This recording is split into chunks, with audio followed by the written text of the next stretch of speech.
नमस्कार दर्शकों, स्वागत है आपका हमारे कार्यक्रम मंथन में। जैसा आप जानते हैं, हमारा मंथन कार्यक्रम हर उस विषय पर होता है जो समाज को प्रभावित कर रहा होता है। हर उस विषय पर होता है जो हमको, हमारे समाज को और आपको और आपसे जुड़े हुए लोगों को कहीं ना कहीं कोई शिक्षा या कोई ऐसी बात कहने का प्रयास करता है जिससे हम सभी लोग लाभान्वित हो सकें। आज 15 अगस्त है। हम सब जानते हैं कि 1947 को हम सब आज़ाद हुए थे, हमें आज़ादी मिली थी। लेकिन जैसा कि एक सवाल मेरे मन में कौंधा और आज के प्रोग्राम की बैकग्राउंड आई कि जब जवाहरलाल नेहरू 14 और 15 की रात को एक बड़ी फेमस स्पीच दे रहे थे कि जब पूरी दुनिया सो रही थी और हिंदुस्तान आज़ाद हो रहा था, लेकिन उस समय हमारे देश में जिसे राष्ट्रपिता बापू का दर्जा हासिल है, क्या कभी आपने सोचा कि गांधी जी कहाँ थे और वो क्या कर रहे थे? ऐसे ही आज की भी हमारी पृष्ठभूमि कि आज़ादी के लगभग 70-75 साल बाद हम कहाँ हैं और क्या कर रहे हैं।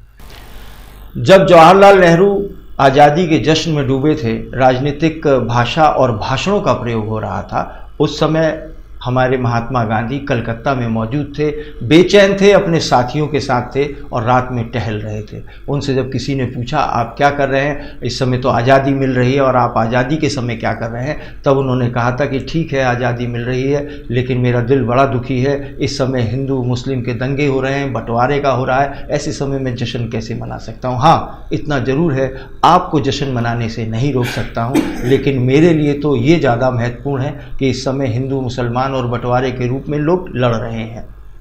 वहाँ उन्होंने ये भी कहा था कि मेरी बात आज लोगों को समझ में नहीं आएगी, लेकिन ये जो बीज आज बोया जा रहा है, एक समय हमारे देश और समाज के लिए सबसे बड़ा होगा। आज हम देखते हैं भारत और पाकिस्तान और सीमा का मुद्दा सबसे ज़्यादा इस समय हमारे लिए अहम है। सीमा का मतलब, जब जैसे ही हम सीमा की बात करते हैं, दिमाग में सेना की छवि आती है। यही आज का हमारा कार्यक्रम है, इसी पर हम बात करेंगे। सैनिकों के उस पहलू को छूने का, सहलाने का प्रयास करेंगे जो उन्होंने उस समय जिया जब वो सैनिक थे, और जब सेना से वापस इस समाज में आते हैं तो कितना परिवर्तन होता है। वो कौन सी भावना होती है जब गोली चलती है तो तुरंत आगे बढ़ पड़ते हैं। हम और आप जैसे लोग जो समाज में सिविलियन कहलाते हैं, जो रह रहे होते हैं, जैसे ही गोली की आवाज़ सुनते हैं अपनी खिड़की दरवाजे तक बंद कर लेते हैं। कोई तो बात होगी ऐसी जो उनको हम सबसे अलग बनाती है, आदरणीय, पूजनीय बनाती है। यही है हमारा आज का कार्यक्रम। तो आइए शुरू करते हैं मंथन।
आइए मैं आपका परिचय अपने अतिथियों से कराता हूँ। अतिथियों से क्या कराऊँ, अतिथि शब्द तो छोटा शब्द लगता है। आज मैं स्वयं को इन लोगों के सामने बहुत छोटा महसूस कर रहा हूँ। ऐसी ऐसी हस्तियाँ बैठी हैं, मुझे नहीं मालूम मैं इनसे कैसे बात कर पाऊँगा। अभिभूत हूँ इन लोगों की उपस्थिति भर से।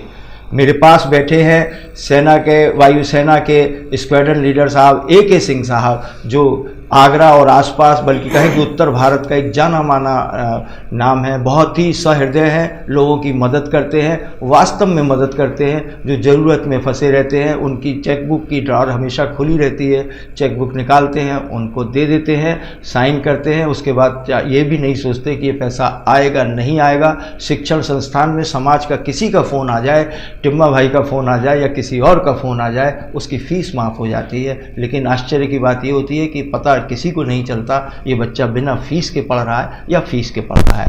बहुत बड़ा शिक्षण संस्थान है जिसको वो चला रहे हैं, वर्ड स्कूल है, MPS वर्ड स्कूल के नाम से है। आखिर ये इस काबिल हुए हैं और वायुसेना से आने के बाद हुए हैं, तो ये विरासत तो कहीं ना कहीं मिली होगी। सिंह साहब, स्वागत है आपका मंथन में। हमारे बीच में दूसरे अतिथि, या यूँ कहें कि अतिथि के स्वरूप में बड़े भाई और भगवान स्वरूप, क्योंकि सेवा की है, हमारा जीवन बचाया है, देश के लिए लड़े हैं, देश की सीमा पर लड़े हैं, ब्रिगेडियर मनोज कुमार। वैसे मनोज कुमार शर्मा नाम है, इनके परिवार में जनरल लोग तक हैं, लेकिन ये लिखते मनोज कुमार हैं, जाति वाला शब्द इन्होंने हटा रखा है। ब्रिगेडियर मनोज कुमार भी जुटे हुए हैं अपनी सेना से और अलविदा कहने के बाद एक बहुत बड़े स्कूल में, जहां बच्चों को, गांव के ग्रामीण पृष्ठभूमि के बच्चों को एक उस स्कूल में सिखाया जाता है कि आपको सेना के लायक कैसे बनना है। उस स्कूल को कहते हैं सेना अभ्यास। ब्रिगेडियर साहब ने एक ऐसा काम किया है, सबसे ऊंची टनल, रोहतांग टनल जो बनी है वो ब्रिगेडियर साहब के निर्देशन में बनी है। उसमें कई बाधाएं थीं। ये गौरव इनको है, गौरव मंथन और हमारे ताज न्यूज़ को भी है कि आज ऐसी हस्तियां हमारे बीच में मौजूद हैं। ब्रिगेडियर साहब, स्वागत है आपका। अगर मैं बात करूं किसी ऐसे व्यक्ति की, एक ऐसे एम्पायर की, क्योंकि जब मैंने अभी 2 अतिथियों के बारे में आपको बताया है, तो सेना का तो इनका बैकग्राउंड है ही, लेकिन जो निजी बातचीत में ये लोग कहते हैं कि सेना के अनुशासन ने, सेना की ट्रेनिंग ने उन्हें इस काबिल बदला कि जब वो सेना से बाहर आ गए, यानी सेना से सक्रिय सहयोग और सेवा देने के बाहर आ गए, तो उन्होंने अपना एक नाम बनाया। उस कड़ी में अगर हम आगरा रेंज में बात करें तो सबसे अधिक इनकम टैक्स देने वाले, सबसे बड़ा अंतर्राष्ट्रीय रूप से एक्सपोर्ट का काम करने वाले हमारे बीच में लेफ्टिनेंट कर्नल विजय तोमर साहब हैं। विजय तोमर साहब, आपका स्वागत है। यहाँ मैं अपने दर्शकों को बता दूं कि हमारे लेफ्टिनेंट कर्नल तोमर साहब का व्यापार केवल आगरा या इंडिया में ही नहीं है, ये विदेश में भी, घाना और कीनिया वगैरह में इनके पूरा सेटअप बना हुआ है। तो आप लोगों का स्वागत है, मैं अभिभूत हूँ और आपका धन्यवाद करता हूँ कि आप लोग यहाँ पधारे और हम लोगों से, हमारे दर्शकों से रूबरू हो रहे हैं। ब्रिगेडियर साहब, मैं आपसे शुरुआत करना चाहूँगा। मैं पहले आपसे ये पूछना चाहूँगा, और दर्शकों मैं आपको ये ज़रूर बताना चाहूँगा जो मैं पहले बताना भूल गया। आज के अगर हमारे कार्यक्रम से अगर एक भी बच्चा प्रेरणा ले लेता है, उत्प्रेरित हो जाता है, तो हम ये समझेंगे ताज न्यूज़ का ये कार्यक्रम और हमारे इन अतिथियों का स्टूडियो में आना पूरी तरह से धन्य हो जाएगा। मैं ब्रिगेडियर साहब आपसे ये पूछना चाह रहा था कि जो आपने जब सेना में आने का निर्णय लिया वो कैसे हुआ? अचानक आपको क्या सूझा? आप कुछ भी कर सकते थे, इंजीनियर थे आप, कहीं भी जा सकते थे, पैसा कमा सकते थे, फिर आपने ये रास्ता क्यों चुन लिया? एक ऐसा प्रश्न है जिसका जवाब मेरे पास नहीं है सर। मुख्य कारण ये है कि सेना का जब इम्तिहान मैंने दिया था, ये सेना से मुझे प्रेम रहा है बचपन से ही। जब कोई झंडा फहराते थे 15 अगस्त 26 जनवरी को, कोई सावधान हो रहा, मैं सावधान में खड़े होकर उसको नमन किया करता था और वो प्रेम था। और जो सेना का सिलेक्शन का सिस्टम है तो उसका मैंने रिटर्न पास किया, गया, सेलेक्ट हो गया। तो ये कहना कि हाँ प्रेम जरूर रहा है, लेकिन ये मैंने सोच के रखा है कि फौज में ही जाना है, आर्मी में ही जाना है। देश सेवा का इच्छा जरूर थी, लेकिन देश सेवा मेरे ख्याल से इससे बढ़िया कोई तरीका नहीं है जो कि आर्मी की है। तो फिर मैंने जब सिलेक्ट हो गया, मतलब हम इसको ऐसे मान सकते हैं कि जो एक भावना होती है झंडे को सलाम करना, ऐसा नहीं अगर हम 100 अपने बच्चों को लेंगे, बालकों को लेंगे जो पढ़ रहे हैं, तो ऐसा नहीं होता। क्योंकि अभी अगर हम देखें, अगर सच बोलें तो हमें सैनिक, सेना, देश और झंडा 15 अगस्त और 26 जनवरी को याद आता है। उस दिन सब लोग नमस्ते करते हैं और सारे लोग करते हैं, और लेकिन 26 की 27 को और 15 के बाद 16 को वो सब चीज़ें हमारे जीवन में से नाराज हो जाती हैं।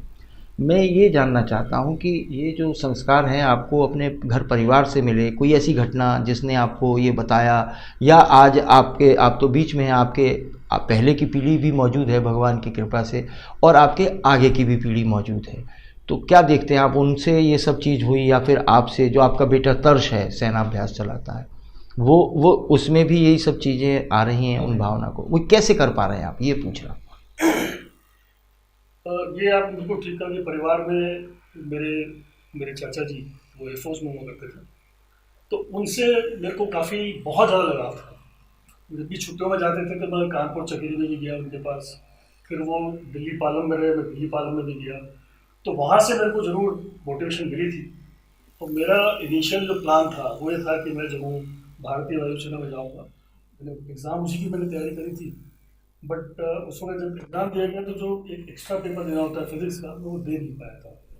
तो मुख्य रूप से मैं जो मेरी सोच थी वो एयरफोर्स की नहीं थी, ये मेरे चाचा जी की तरफ से मेरी मोटिवेशन पाया था। लेकिन फिर तीनों सेना बराबर है, चाहे सेना, चाहे वो नेवी हो, चाहे एयरफोर्स हो, आर्मी, मेरा आर्मी में सिलेक्शन हो गया तो मैंने आर्मी में ज्वाइन किया।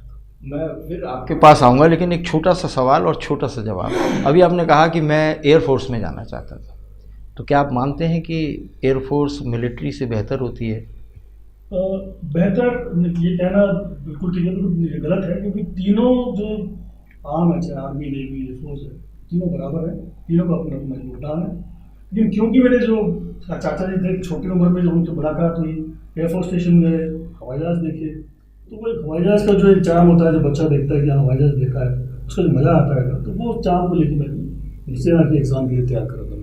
चलिए, मैं अभी आता हूँ, आपसे पूछूंगा, ये सवाल आपका पीछा नहीं छोड़ेगा, क्योंकि आप ही ने कहा है कि मैं एयरफोर्स में जाना चाहता था, फिर आप सेना में ब्रिगेडियर बने। लेकिन मैं अभी आपसे फिर पूछूंगा। हमारे बीच में लेफ्टिनेंट कर्नल विजय तोमर साहब हैं।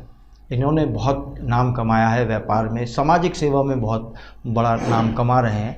एक ऐसा संगठन है समोत्कर्ष, जिसमें करीब 25-1,000 लोग गांव-गांव में बैठे हुए हैं, जिनके निर्देशन पे काम करते हैं।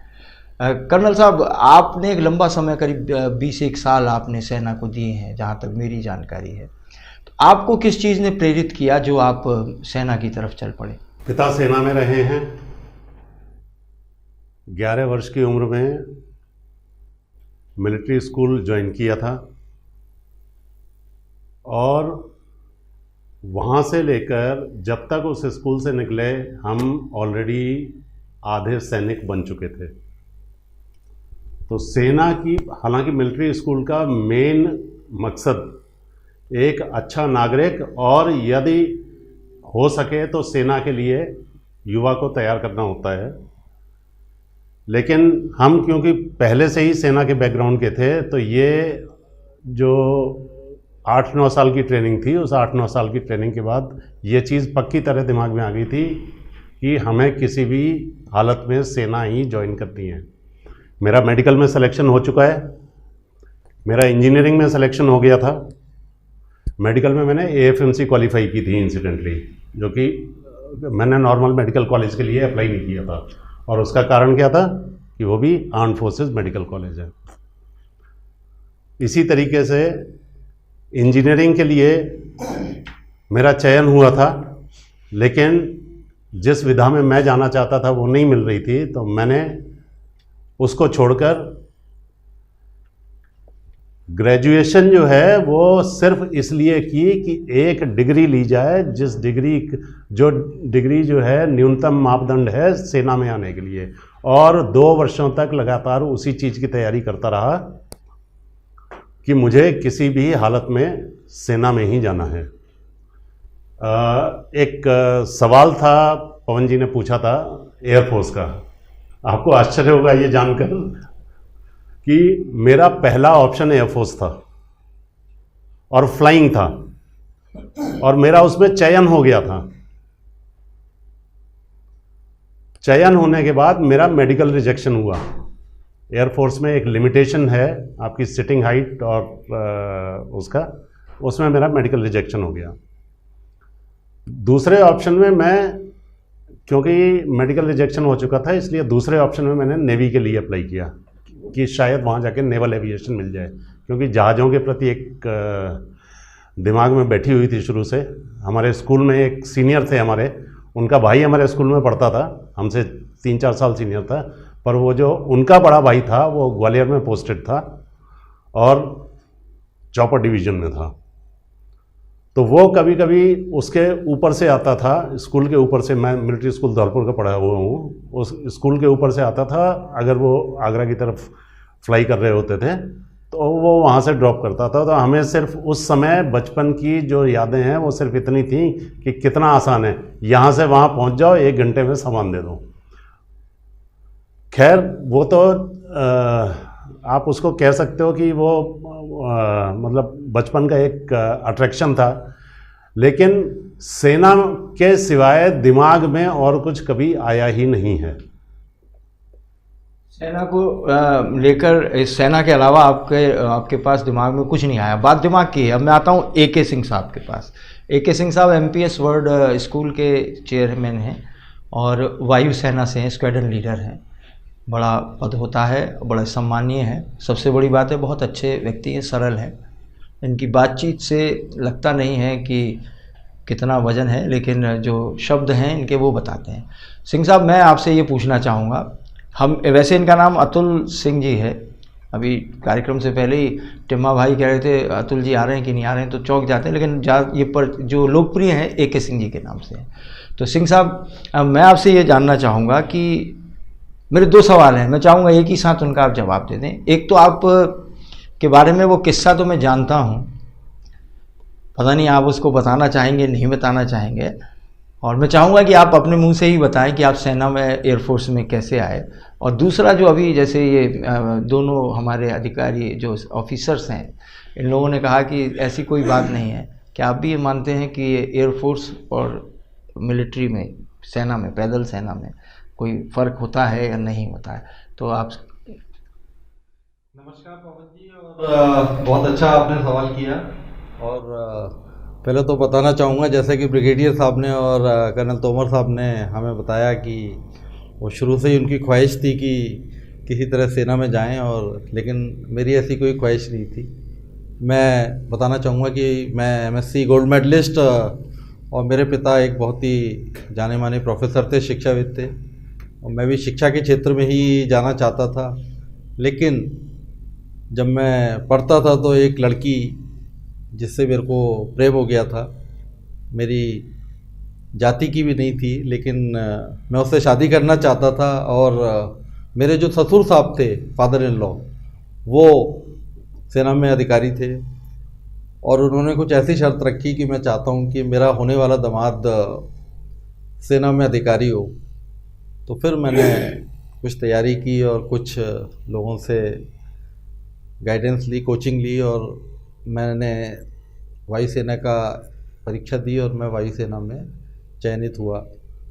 तो ज़रूरी नहीं है कि आपकी ख्वाहिश हो कि आप भारतीय वायुसेना में जाएं तो आपको पहले से ही मन में हो, लेकिन कभी कभी परिस्थितियां जीवन में ऐसी उत्पन्न हो जाती हैं कि आप जो क्षेत्र नहीं चुनना चाहते हैं वहाँ भी जाते हैं। लेकिन एक बहुत ही गौरवशाली और बहुत ही एक ऐसा कैरियर है जिसको कि मैंने बहुत एंजॉय किया और बहुत ही निष्ठा से देश के लिए काम किया।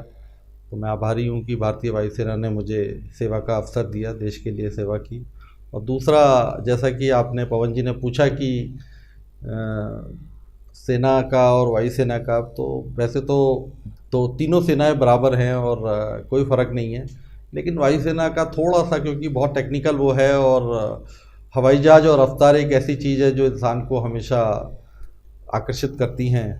और वायुसेना का जो एक लोगो है और जो वायुसेना का जो मूल वाक्य है वो भी है, नभः स्पर्श दीप्तम, touch the sky with glory. तो मुझे लगता है कि वायुसेना में जाने का हर नौजवान का सपना होता है, और जो लोग जाते हैं वो भी अच्छे हैं, और जो सेना में काम करते हैं वो भी देश के लिए बहुत बड़ा काम करते हैं। तो मेरे को लगता नहीं है कि कोई ज़्यादा फ़र्क है, बस अपने अपने काम का फ़र्क है। देखिए, जहाँ तक हमारे अतिथियों की बात है, एक दूसरे का सम्मान करना, लखनवी अदा से सम्मान करना, ये तो होता ही है। लेकिन जब हम अकेले अकेले में बात करते हैं या जन साधारण से बात करते हैं, तो कहीं ना कहीं कहा जाता है एक सेना तैर तैर के काम करती है, एक ढकेल ढकेल के काम करती है, और एक उड़ उड़ के काम करती है।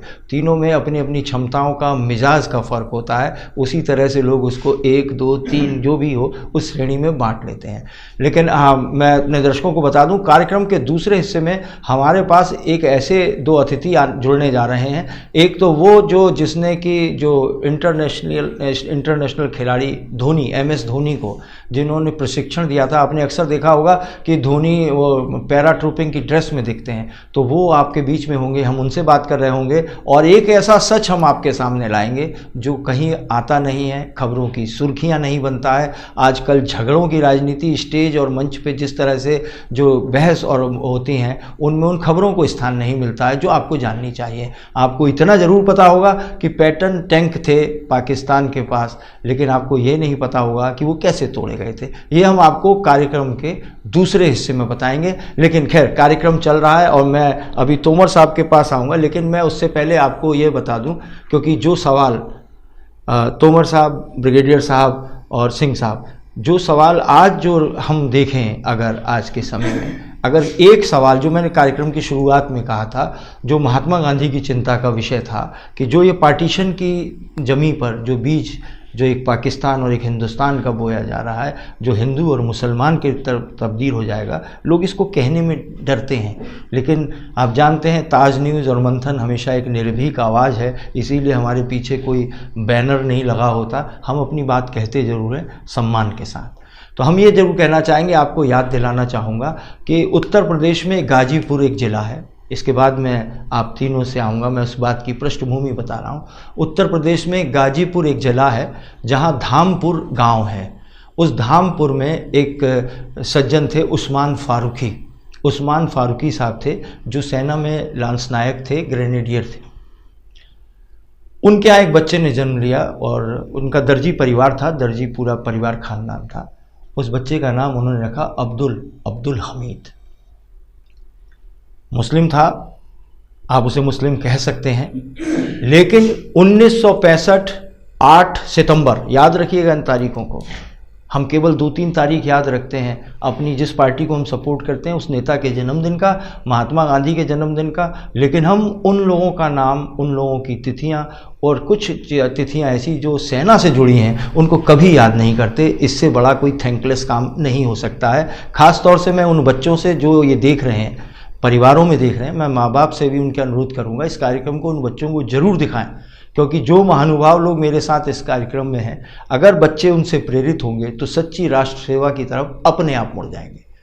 8 सितंबर 1965 को उत्तम खेड़ा करके एक गांव है तरन तारण जिले में, जो खेमकरण सेक्टर में, उस पर पाकिस्तान ने रात को हमला कर दिया। उनके पास टैंक थे, अमेरिकन पैटर्न टैंक थे। हमारी फ़ौजों के पास सिर्फ बंदूकें थी 303 की और LMG वगैरह थी, इससे अधिक कुछ नहीं था। और पूरी तरह से वो हमारी सेनाओं पे हावी होने लगे। अचानक वो व्यक्ति, जैसे कि आज हम हर किसी में भी हिंदू और मुस्लिम ढूंढ लेते हैं, वो एक सैनिक था। हालांकि सेना में ये कल्चर न कल था न आज है, लेकिन सेना अपनी जगह रहती है, हमारे कोई समाज को भी उससे प्रेरणा लेनी होती है, इसीलिए मैं इस बात को बता रहा हूँ। उस व्यक्ति का नाम अब्दुल हमीद था। वो अचानक आगे आया, आगे आकर खड़ा हुआ और उसके पास केवल एक गन जीप थी। आप लोग सेना से हैं, आप समझते हैं, गन जीप थी। और वो अचानक उसमें उन पैटर्न टैंक्स की तरफ बढ़ा। कहाँ पैटर्न टैंक के गोले और पैटर्न टैंक की बरसात, लेकिन उस व्यक्ति ने, अब्दुल हमीद ने, कमज़ोर जो हिस्से थे, पार्ट्स थे टैंक के, उन पर उन्होंने हमला किया और 9 पैटर्न टैंक उन्होंने गिरा दिए। ये सेना के लोग बैठे हैं, अधिकारी बैठे हैं, बड़े बड़े लोग हैं। कर्नल साहब तो एक मीटिंग में मिले थे और स्टेज पर चढ़ने के बजाय जगह नहीं थी वहाँ, तो कह रहे बड़ी स्टाइल थी कि मैं तो टैंक पे बैठने का आदी हूँ, मुझे देखिए अभी तक याद है वो बात, और मैं उसी तरह बैठ गए थे। तो टैंक का महत्व सेना के लिए कितना होता है आप लोग अच्छे से जानते हैं। उस अब्दुल हमीद ने 9 पैटर्न टैंक तोड़ के मार गिराए थे और ये बहुत बड़ी हानि थी। और इससे उस पाकिस्तानी सेना के पैर उखड़ गए और वो सब वापस होने लगे। अब अब्दुल हमीद जिस जीप में थे वो उस तरफ आगे बढ़ रहे थे। दुर्भाग्य की बात है, 8 सितंबर 1965 का दिन था, एक गोला आके उनकी जीप पे पड़ता है और बुरी तरह घायल हो जाते हैं। उनको अस्पताल लाया जाता है, लेकिन दुर्भाग्य से उनकी 9 सितंबर 1965 को वो शहीद हो जाते हैं, स्वर्ग से धार जाते हैं। हम सबको सुरक्षित महसूस करने के लिए छोड़ जाते हैं और वो ऊपर चले जाते हैं भगवान के पास, अल्लाह के पास। हालांकि उनकी मृत्यु की घोषणा, उनको शहीद होने की घोषणा, उनकी शहादत की घोषणा 10 सितंबर को हुई थी, लेकिन उनको सही मायनों में उनका जो देहांत हुआ था, स्वर्गवास हुआ था, 9 तारीख को हुआ था। अब कोई पूछे कि सेना जब गोले चल रहे हैं, बंदूकें चल रही हैं, आपके पास साधन भी नहीं है, तो क्या उस समय आप ये देखेंगे कि ये हिंदू है या मुस्लिम है? क्या हमें इन लोगों से प्रेरणा नहीं लेनी चाहिए? क्या उन्होंने उस समय ये देखा कि वो किनका देश बना रहे हैं? क्या उन्होंने उस देश की रक्षा नहीं की जहां आज कुछ लोग मुसलमानों से या किसी और जाति से कहते हैं पाकिस्तान चले जाओ? यहाँ सोचना चाहिए बच्चों के लिए। मैं कर्नल साहब आपसे पूछना चाहूँगा, आप क्या समझते हैं या आप क्या बच्चों को बताना चाहेंगे कि सेना में क्या कल्चर है? क्या वहाँ धर्म के लिए कोई स्थान है या सिर्फ वीरता है और देशभक्ति है? ये सेना का एक ही धर्म होता है, राष्ट्र धर्म। राजधर्म को निभाने वाले व्यक्ति अगर राष्ट्र धर्म को ध्यान में रखेंगे तो ये धार्मिक भावना जो देश के विखंडन के लिए राजनीतिज्ञ इस्तेमाल करते हैं, शायद इनका अपने आप धीरे धीरे आने वाले कालखंड में पटाक्षेप हो जाएगा। हमारे यहाँ सेना में प्रत्येक जाति, प्रत्येक धर्म, प्रत्येक कुनबे के लोग मिलेंगे आपको आश्चर्य होगा ये जानकर। यहाँ पर लड़ाई होती है मंदिर पे, मस्जिद पे, गुरुद्वारे पे, चर्च पे। हमारे यहाँ सर्वधर्म सभा स्थल होता है, उसको हम पहले हमारे समय पे MMG कहते थे, मंदिर मस्जिद गुरुद्वारा, और आज की तारीख में सर्वधर्म सभा स्थल कहते हैं। आप अंदर जाइए, एक कमरा है, सामने मंदिर बना होगा, लेफ्ट की दीवार पे मस्जिद बनी है, राइट की दीवार पे गुरुद्वारा बना हुआ है। किसी भी टुकड़ी का कोई भी व्यक्ति जो वहां है, उस सेना की उस टुकड़ी में काम कर रहा है, वो वहां जाकर वहीं पर अपनी पूजा अर्चना और अपने जो उसका पर्सनल फेथ है उसकी रिचुअल्स वहां पूरी करेगा। यहां की तरह नहीं है कि आपने देखा होगा बॉम्बे में एक केस हुआ था, छोटी सी जगह है 6 फुट की, वहां पे पता लगा 3 लोगों ने कारपेट बिछाई और वहां पे नमाज पढ़ना शुरू कर दी। अब जब CISF को यह बात बताई गई तो CISF बोलती है नहीं, आप साइड से निकल जाओ। ये सारी चीजें जो मानसिक विखंडन की हैं, ये कभी राष्ट्र धर्म का हिस्सा नहीं हो सकती हैं। ये इसीलिए मैं हमेशा इसी बात पे इंसिस्ट करता हूं कि आप राजनीति को राष्ट्र नीति में बदलिए, गणतंत्र को गुणतंत्र में बदलिए। एक तो ये शब्द जिसको ये बोलते हैं हम सब, ये हमारी सत्ता है, या हम इस समय देश पर रूल कर रहे हैं, राज कर रहे हैं। ये शब्द हमारा उठाया हुआ है हमारे प्रागैतिहासिक काल से, और जिस समय यहां पे राजा वगैरह थे उस समय से। जनतंत्र में जननीति होती है, राजतंत्र में राजनीति होती है। तो हम जननीति और राजनीति का अंतर जिस समय समझ जाएंगे, हमको इस तरीके की कोई भी समस्या इस समाज में कम से कम नहीं आने वाली है। सेना आपको कभी नहीं बताएगी, आप लोग इतना, मैं क्योंकि बहुत अभी 4-5 साल से मेरा संवाद का आदान प्रदान होता रहता है विभिन्न प्लेटफॉर्म्स पे, सेना आपको कभी नहीं बताएगी कि सेना क्या करती है। मेरी सिर्फ इतना एक छोटा सा अनुरोध है कि जितने भी माता पिता हैं वो सारे जितने भी अभिभावक हैं वो सारे प्रिंसिपल से, सारे स्कूल के एडमिनिस्ट्रेशन से ये रिक्वेस्ट करें कि जितने भी बच्चे हैं वो क्लास 6 से लेके और 12 तक के, उनको वर्ष में कम से कम 3 या 4 दिन का एक ट्रिप किसी सैन्य टुकड़ी में, और अगर सैन्य टुकड़ी में संभव नहीं है जो आसपास हैं, तो किसी NCC बटालियन में जो कि देश के हर कोने में है, वहां पर जरूर भेजें, चाहे वो NCC का मेंबर हो चाहे नहीं हो। इसमें किसी तरीके के सहयोग की कोई अपेक्षा होगी तो आप हम में से किसी को भी अप्रोच कर सकते हैं, और हम उसका कोई ना कोई समाधान निकालेंगे कि जिस समय NCC के कैंप चल रहे हों उस समय हम आपको 3 या 4 दिन का एक्सपोजर दे सकें। इसमें काफ़ी लॉजिस्टिक चीज़ें इन्वॉल्व होंगी, लेकिन उनका समाधान निकाला जा सकता है, बशर्ते कि हम अपने अंदर वो जज्बा पैदा कर सकें कि हमको तो राष्ट्र के साथ रहना है, हमको राजनीति के साथ नहीं रहना है, हमको राष्ट्रनीति के साथ रहना है। बहुत इम्पोर्टेंट बात तोमर साहब ने कही है कि हमें राष्ट्रनीति के साथ रहना, और उससे भी ज़्यादा इम्पोर्टेंट इन्होंने की है कि वो खुद कह रहे हैं कि किसी को हमारी और हम सब लोगों की ज़रूरत हो, आवश्यकता हो, तो अपने संसाधन से, अपनी सारी चीज़ों से आपको एक ऐसा प्लेटफॉर्म मुहैया कराएंगे कि आप भी अपने आप को और आपकी पीढ़ियाँ और देश आप पे गौरवान्वित महसूस करें। मैं ब्रिगेडियर साहब हमारे बीच में बैठे हैं, मैं जो हमारे कार्यक्रम की मूल आत्मा है उस तरफ जाना चाहता हूँ। ये साहब, रोहतांग टनल का क्या मामला है? उस दिन लोग कहते हैं कि बड़ी ऊंची टनल है, अभी हालांकि दिखी ही नहीं है कहीं, तो कैसे बनी? पहाड़ों पे इतनी ऊंचाई पे टनल बनना? Rohtang tunnel was conceived for people of Himachal. The Rohtang Pass remains closed for about 6 to 7 months in a year, and people staying at Lahul and Spiti also would remain cut off.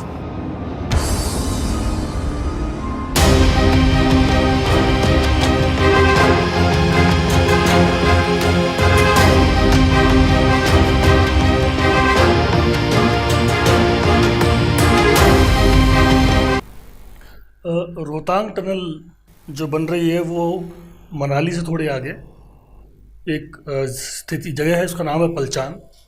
तो पलचान से करीब 5 kilometre आगे बन रही है और रोहतांग दर्रे के नीचे है। इसका मुख्य जो कारण है, 2 इसके बेसिकली कारण है। एक तो ये है कि जो दूसरी तरफ, उस पहाड़ के दूसरी तरफ लाहौल स्पीति नाम का एक डिस्ट्रिक्ट है हिमाचल प्रदेश का, जो करीब 6 महीने बर्फ़ पड़ने के बाद जो है, 6 से 7 महीने बर्फ़ पड़ने के बाद वहीं लोगों का रास्ता बंद हो जाता है। तो वहाँ जो लोग रह रहे हैं उनकी जो जीवन है बिल्कुल एक हेलीकॉप्टर के बेसिस पे रह जाता है। इमरजेंसी होती है, वो निकल नहीं पाते हैंगे, और ये वर्षों से इनका यही जीवन चल रहा है। और रोहतांग का जो मतलब है, वर्ड शब्द रोहतांग, रोह मतलब रूह, वहाँ पे रूहों का जो इकट्ठा, जो डेड बॉडीज़ इकट्ठी होती हैं, वो क्योंकि जब लोग उसको पार करा करते थे तो वहाँ लोग मर जाया करते थे, इसीलिए उसका नाम पड़ा रोहतांग। तो कई लोग जो पार करने के चक्कर में ये लोग निकलते थे, एक परिवार में एक साथ नहीं जाया करते थे। एक परिवार में से एक ही आदमी जाता था जब एक ग्रुप निकलता था, जिससे कि अगर मर भी जाता है तो कम से कम दूसरे परिवार का व्यक्ति जीवित है। तो एक बहुत बड़ी सौगात है लाहौल स्पीति के लोगों के लिए, ये पहली चीज़ है। दूसरा, इसका जो स्ट्रैटेजिक रिक्वायरमेंट है, इंपॉर्टेंस, वो ये है कि हमारे पास लेह पहुँचने के 2 रास्ते हैं। एक रास्ता है श्रीनगर से जोजिला होते हुए, कारगिल होते हुए, वो पहुंचता है लेह। कारगिल वाला रास्ता, हम मालूम है थोड़े दिन पहले, कुछ वर्षों पहले युद्ध हुआ था, कारगिल युद्ध। तो जो कारगिल वाला रास्ता है वो हमेशा पाकिस्तान की जो ऑब्जर्वेशन में रहता है, और उसमें ये डर रहता है कि हम अगर अपने सैनिकों के पास पहुंचना चाहें तो इसमें पहुंचने में मुश्किल आ सकती है। तो इसीलिए जो है हमारी सेना, जो गवर्नमेंट है, उसने डिसाइड करा कि अब हम जो है एक और रास्ता ढूंढेंगे जिसमें कि कोई ऑब्जर्वेशन नहीं आएगी और सीधा हम लेह पहुँच सकते हैं। तो वो रास्ता था इसके आपके जो मनाली होते हुए, तो वो रास्ता था ज़रूर, लेकिन ये रास्ता क्योंकि बर्फ़ पड़ती थी तो बंद हो जाया करता था। तो ये जो अब टनल जो बन रही है, रोहतांग टनल, जिसका नया नाम दिया गया है अटल टनल, क्योंकि अटल जी के टाइम पे इसका जो है शुरुआत करी गई थी, सोच आई थी, इसका नाम दिया है अटल टनल। अगले महीने जो खुल जाएगी, ये करीब 8.8 किलोमीटर की टनल है और 3000 मीटर के ऊपर ये सबसे ऊँची जो है, सबसे लंबी टनल मानी जाएगी। इससे लंबी विश्व में कोई टनल नहीं होगी। और ये अपने तरह की यूनिक टनल है क्योंकि इसमें दोहरी टनल है, एक टनल के ऊपर एक टनल नीचे, दोहरी टनल है। इमरजेंसी के लिए भी टनल है इसके अंदर। इसमें जो है फ्रेश ऑक्सीजन भी होगी, बाई चांस अगर आग लग जाती है तो आग बुझाने का 50 मीटर के अंदर वो है, हर उस जो है 50 मीटर पर एक CCTV कैमरा हैगा। बहुत ही आधुनिक टनल हैगी। और ये जब खुल जाएगी ये टनल तो उसके बाद लोगों की सुविधा तो है ही है, लेकिन भारतीय फ़ौज के लिए जो लेह पहुंचना हमारे लिए, आपको अभी पता है गलवान में और जो पंजांग सोले में लड़ाई हुई थी, तो ये एक नया रास्ता खुल जाएगा और बहुत ही फ़ायदेमंद रहेगी देश की सुरक्षा के लिए। ब्रिगेडियर साहब, मैं जहाँ तक मुझे जानकारी है, जब आप वहाँ रोहतांग टनल के पास थे, जब आप गए, उससे पहले कुछ समस्या थी वहाँ उस टनल में, और काम तो शुरू हो चुका था जब आप आए थे। तो कुछ उस बारे में आप बताइए कि वो समस्या क्या थी, कैसे फिर आप उससे निपटे। क्या उस समय ऐसा नहीं है कि राजनीति केवल सिविलियंस में ही है, देश के बाहर है, कुछ इस तरह की जो चीज़ें होती हैं उसमें भी होता है कि मुझे ढंग से भी सलूट किया गया कि नहीं किया गया। अब अफसर तो अफसर है, वो भी सेना का अफसर, अगर चिढ़ गया तो फिर तो हो गया काम। तो कुछ इस बारे में ही बताइए। जब मेरी पोस्टिंग हुई थी रोहतांग टनल में, जो प्रोजेक्ट है, ये जब वहाँ पहुँचे थे तो पहुँचने के बाद मुझे ये पता लगा कि ये टनल पिछले करीब 2 साल से रुकी हुई थी, क्योंकि ये जो बन रही है सुरंग, ये जो है एक सीरी नाला है उसके नीचे से बन रही है। तो करीब 600 मीटर का इलाका है। तो जब कंस्ट्रक्शन उसके नीचे से चल रहा था तो बहुत ही ज़्यादा पत्थर कोई था नहीं, सिर्फ कीचड़ सामने से आया करती थी। तो इस कीचड़ को कंट्रोल करते हुए, इसको आगे करते हुए आगे बढ़ना था हमारे, और 2 साल से हम उसके अंदर फंसे हुए थे। तो बीच में विचार भी आया था, क्योंकि ऑस्ट्रियन इसकी कंपनी वाले थे, उनके विचार भी आया कि शायद इस टनल को आगे नहीं बना पाए। तो उसी दौरान जो है मेरी पोस्टिंग करी गई थी और कहा कि आप इसको लीजिए। वहाँ पहुँचने के बाद जो मैंने जो वहाँ का रूप देखा, मैंने जो कॉन्ट्रैक्टर्स थे वो थोड़े से अपने आपस में इतने ज़्यादा अपने आप को बड़ा समझने लगे थे कि उन्होंने जो है वहाँ के जो पहले अधिकारी हुआ करते थे उनसे मेल मिलाप बंद कर दिया, बुलाते थे, आया भी नहीं करते थे। तो उस वक्त जो है मैंने फिर उनको अपने तरीके से बुलाया। मैंने बड़े साफ तरीके से बोला, क्योंकि जो बिल होता था, बिल पास करने के लिए मेरे पास आया करता था। तो पहला बिल आया करीब 25 करोड़ का। तो बिल सामने आया, उन्होंने कहा साइन करिए। तो मैंने कहा मैं साइन नहीं करूँगा इस बिल को। तो बोले क्यों नहीं साइन करेंगे? मैंने कहा मेरे को बिना देखे, काम देखे मैं इसको बिल को साइन नहीं कर सकता। कहता नहीं, वो आपका काम ही नहीं है देखने का, हम कॉन्ट्रैक्टर हैं, बना रहे हैं, आपने एक इंजीनियर भी एम्प्लॉय कर रखा है, इंजीनियर का काम है, आप तो सिर्फ पैसा देने वाले हैं। तो मैंने कहा यही तो प्रॉब्लम है, मैं यहाँ का बनिया हूँ, और बनिया जो है आपको पैसा जब ही देगा जब वो चीज़ देखेगा, बिना देखे तो देगा नहीं, और आप मेरे को दिखाओगे नहीं आप दोनों मिलके क्या कर रहे होगे, मैं इस पर पैसा नहीं करूँगा। उन्होंने इसकी कंप्लेंट भी करी थी, आगे बढ़ी।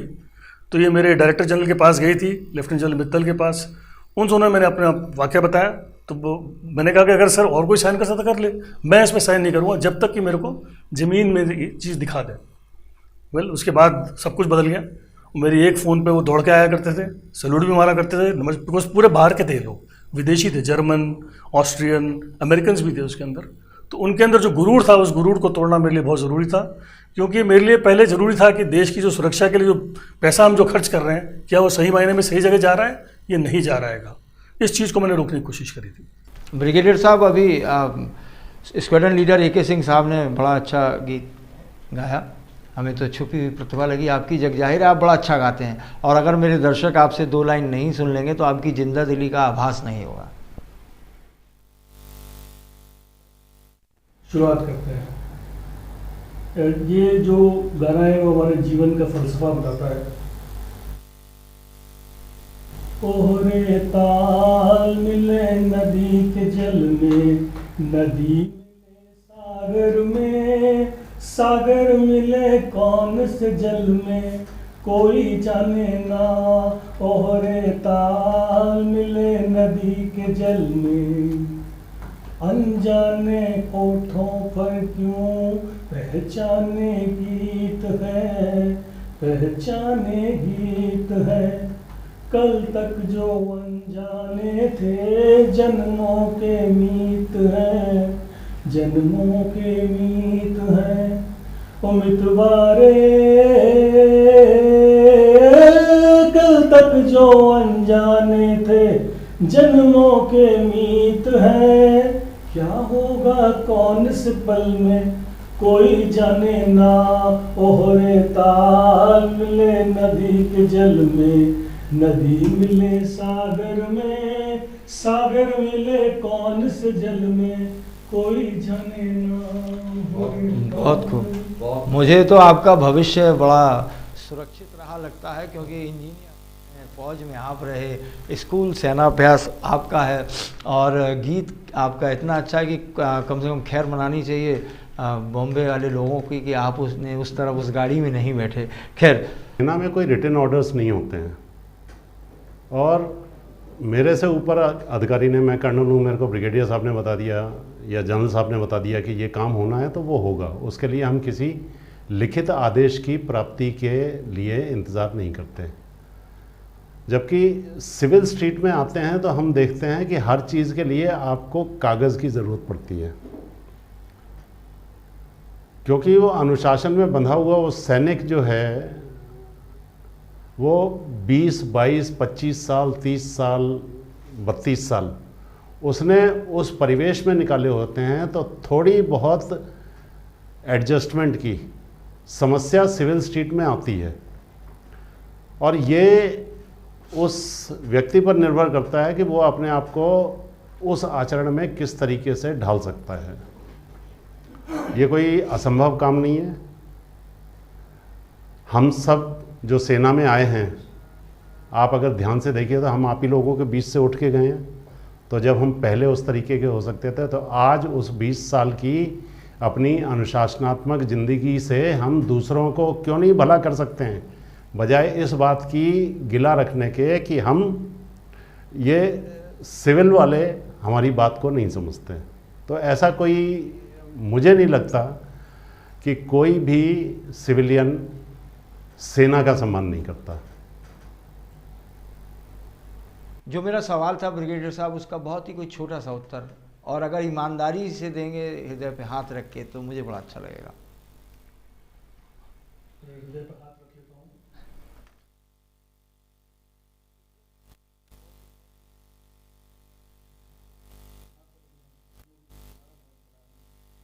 उससे ज़्यादा इज्जत दोबारा से मेरे को यहाँ मिल रही है। मेरे को कहीं इज्जत में कोई कमी नहीं लग रही है।